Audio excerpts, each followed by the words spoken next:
everyone. Welcome to Ghost Trends 2020, Making Sense of an Elusive World with Tim Stock here at KODW this year. It doesn't feel like it, but we're moving at breakneck speed towards wrapping up to the end of the year.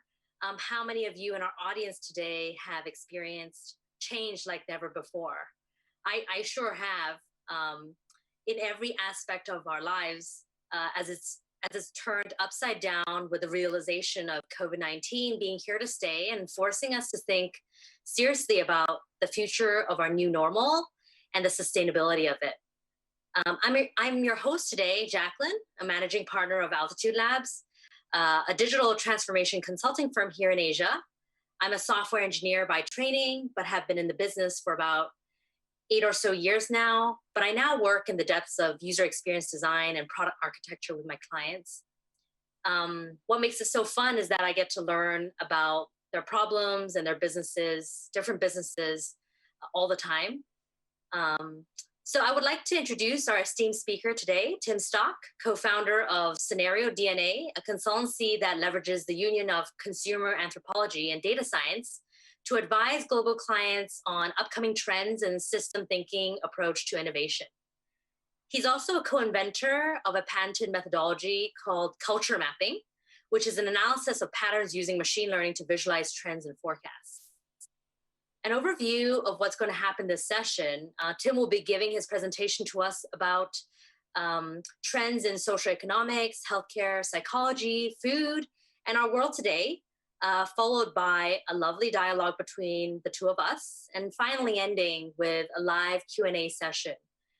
If you have any questions during or after the presentation, please feel free to share that with us in the dialogue box. Hi, Tim. How are you today? Hi. Doing great. Hello from New York. We're in this fast changing world today, and we're really excited to hear from you about ghost trends. Could you give us a little synopsis of what you're about to say in our presentation today? Yes, I think it's we're all facing a crisis, and it's almost sort of, it creates kind of a moment where we're frozen, but it's a great point for everybody to be much more contemplative on the work we were doing before this crisis hit, and what the purpose of our design will be going forward. It's a really great opportunity to redirect what we do as designers, but we need to have sort of much more bravery in terms of how we use our design through this, and not just simply repeat bad habits that we had begun before. So those are the ghosts that we need to sort of listen to and to direct us towards a better potential future. Sure, we're really excited to hear you speak. So on to your presentation. Great. Hello, my name is Tim Stock, and I'm a trend forecaster. We've been looking at the trends around COVID-19. Those trends relate to a theme of ghosts, which is all about uncontrollable change that has caught us off guard. But the key to looking at COVID-19 is not what's happening now, but how it puts a spotlight on the designs that we had before and how we might be able to redirect those designs towards better use. When we think about the way to do that, we have to get under the surface, and we use a method called culture mapping to look at the language to understand how are people responding to change. What were they thinking before, and how are they sort of responding in the context of something like a pandemic like COVID-19? We have to look at that constant change to be able to understand how to best redirect our efforts. We have to think less like marketers. We have to think less in the near term, which is really one of the challenges, and think much more about the long-term consequences of what we're building. And that's really the key to how to build sustainable design systems going forward. So looking at the way in which language changes is a wonderful tool to be able to see these kinds of changes in action. So when we start looking at some of these trends, some certain themes have sort of come to light. And one of them is how we've been planning our cities, the economics, the ghost economics was there before COVID-19. How we were planning our cities was about scale. It was about growth. We've seen an economic expansion over the last 10 years that has fueled an urbanization globally. But what is interesting within that globalization is it's not even, and it doesn't really represent a sustainability that is really going to be good for us long term. And I think COVID really has brought a lot of that to light. Some of the words that come to light, this is some language that was there prior to COVID. One was the concept of urban density, and the other are ghost apartments. Ghost apartments is a term that is used for a property that is used as investment, and they sit empty within these cities. And so what happens before COVID, it looks as though it's all about growth and expansion. Post-COVID, what we have is a lot of empty apartments, and we have entire developments that are now sitting empty. We look at the growth of Airbnb, for example. We have a trend within ghost hotels. So all of that inventory, suddenly with a pandemic, all of this inventory is sitting empty. And so there's a shadow economy that we've developed, that we've actually built with a lot of this scale and growth.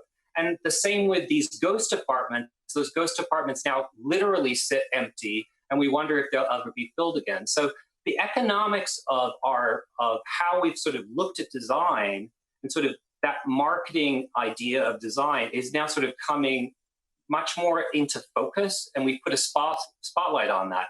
Another aspect of it is in terms of what kind of jobs.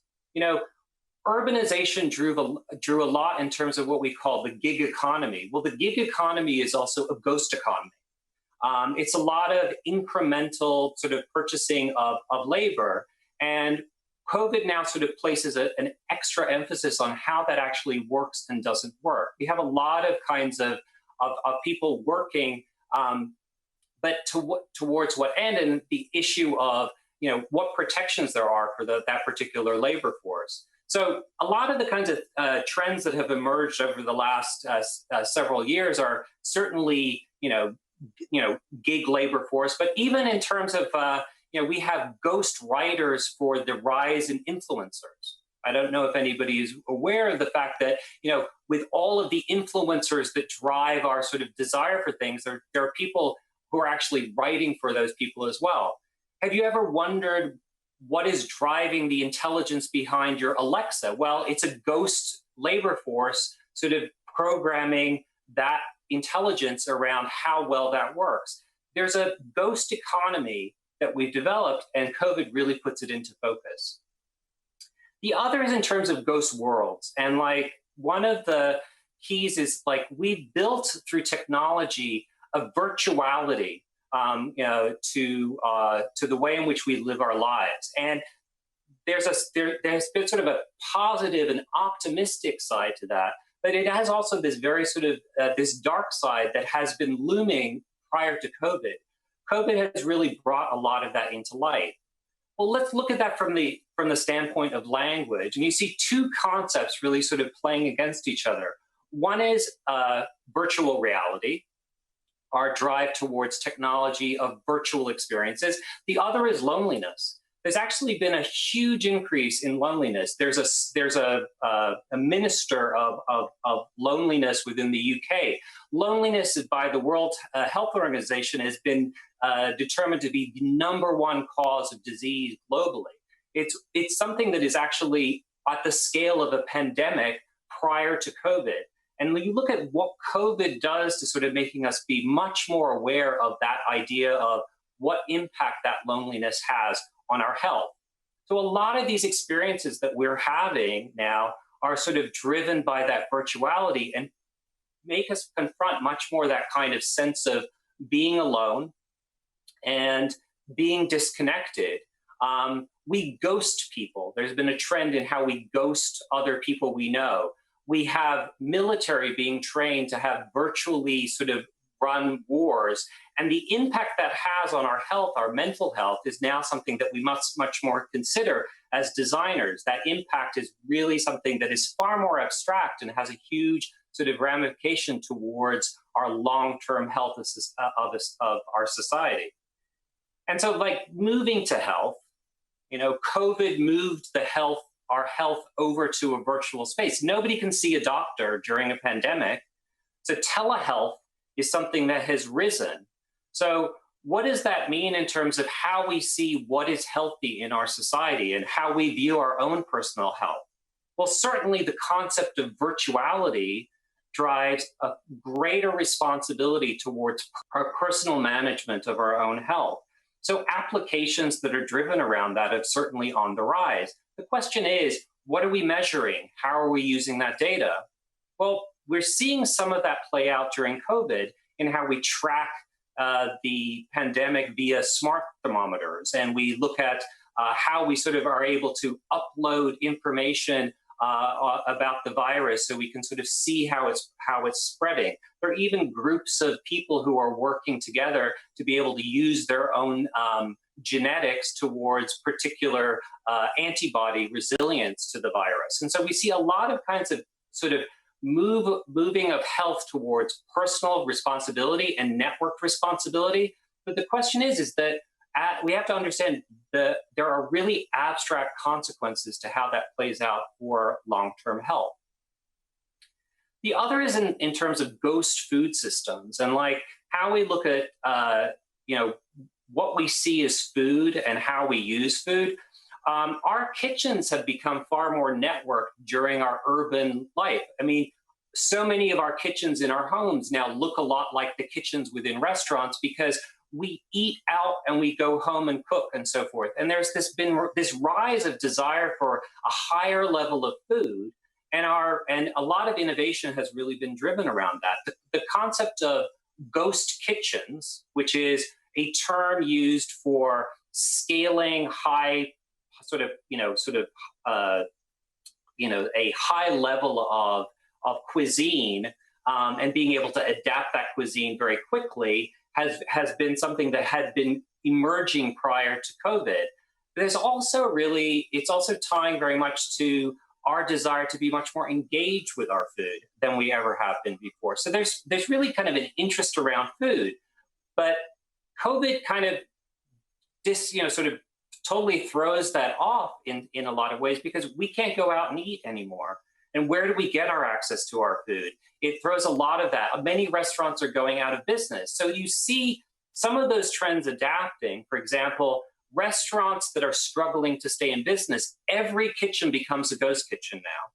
So you see like networks of kitchens within urban centers now working together to be able to sort of turn every kitchen into that kind of a ghost kitchen, to be able to keep those restaurants in business. We have to think of the concept of a kitchen as being something that is highly adaptable, and it is a center of innovation. It's a center of constant creativity.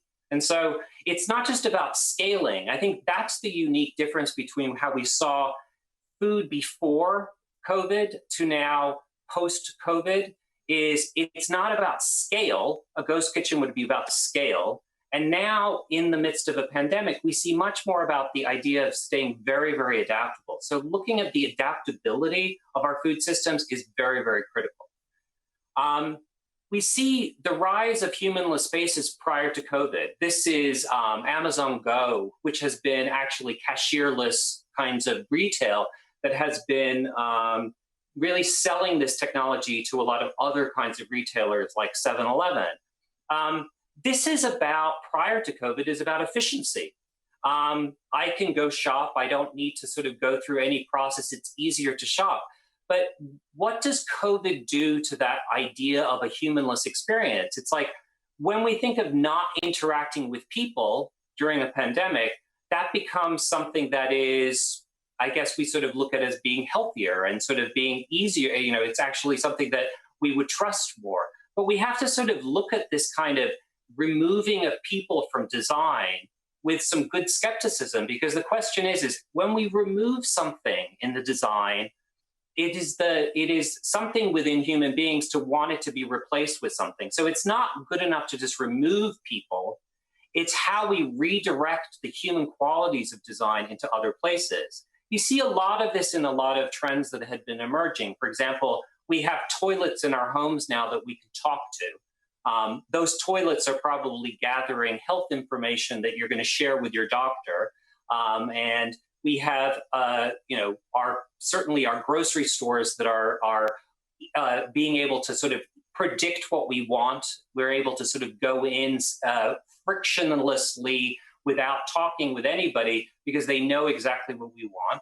The question is what kind of intelligence are we actually building into those experiences? It's not good enough to make them efficient. It's not good enough to make them frictionless. It's about redirecting that kind of intelligence towards a higher level of human quality within these experiences. I think COVID gives us that sense of longing, of that loss of something that's happened during the process. And I think that it's something that is going to be a real challenge for designers. The other, in terms of these trends, is around manufacture and manufacturing. And COVID really has placed a huge emphasis. I mean, the category of fashion and fast fashion is about taking something people like and scaling it to a mass degree. We now, with COVID, suddenly are faced with, how do I turn my factories to move to make masks? I don't need dresses and jeans. I need masks. I need something particular for a particular purpose. So when we think about how we look at operations and manufacture, we have to look at a far more sort of protean, adaptable kind of manufacture going forward.